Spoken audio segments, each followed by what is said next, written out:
Hello, അപ്പോൾ ഇന്ന് ഞാനൊരു തട്ടിക്കൂട്ട് വീഡിയോ ആയിട്ടാണ് വന്നിരിക്കുന്നത്. നമുക്ക് സെറ്റ് മുണ്ടിൻ്റെയൊക്കെ വർക്ക് ഇപ്പോൾ നടന്നുകൊണ്ടിരിക്കുന്നത് കാരണം ഇന്നിടാനായിട്ട് എനിക്ക് പ്രത്യേകിച്ച് കണ്ടന്റ് ഒന്നും ഉണ്ടായിരുന്നില്ല കേട്ടോ. പുറത്തേക്ക് സ്റ്റിച്ച് ചെയ്ത് കൊടുക്കാനുള്ള പലതും ഇരിപ്പുണ്ടെന്നുണ്ടെങ്കിലും നമുക്ക് അതിനൊക്കെ അതിൻ്റേതായിട്ടുള്ള ടൈം പിടിക്കുമല്ലോ. അപ്പോൾ എന്തായാലും ഇന്നിടാനായിട്ട് എനിക്കൊരു കണ്ടന്റ് വേണം. അങ്ങനെ വേഗത്തിൽ ചെയ്തെടുക്കാൻ പറ്റിയ എന്തെങ്കിലും ഒരു ഐഡിയ തപ്പി നടക്കുമ്പോഴാണ് നമ്മൾ കഴിഞ്ഞ ദിവസം ഒരു കേരള സാരി വെട്ടിയതിൻ്റെ ബാലൻസ് പീസ് ഇരിക്കുന്നത് കണ്ടത്. ലെങ്ത് ആയിട്ടുള്ള ഒരു ടോപ്പ് തയ്ക്കാനുള്ള തുണിയൊന്നും ഇതിൻ്റെ അകത്ത് തികയണുണ്ടായിരുന്നില്ല കേട്ടോ. പിന്നെ നമ്മൾ കുറച്ച് ജോയിൻറ്റും കൂടെയൊക്കെ കൊടുത്തിട്ടുണ്ടായിരുന്നു.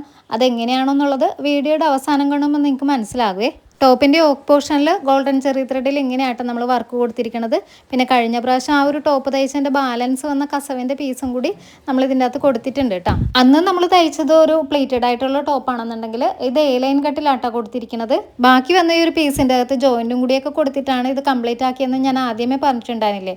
ആ ഒരു ജോയിൻ്റാണ് നമ്മൾ ആ ഒരു ബാക്ക് വശത്ത് കൊടുത്തിരിക്കുന്നത്. അതിൽ തന്നെ നമ്മൾ ചെറിയൊരു ഐ ഹോളും കൂടിയൊക്കെ കൊടുത്തിട്ടുണ്ട്.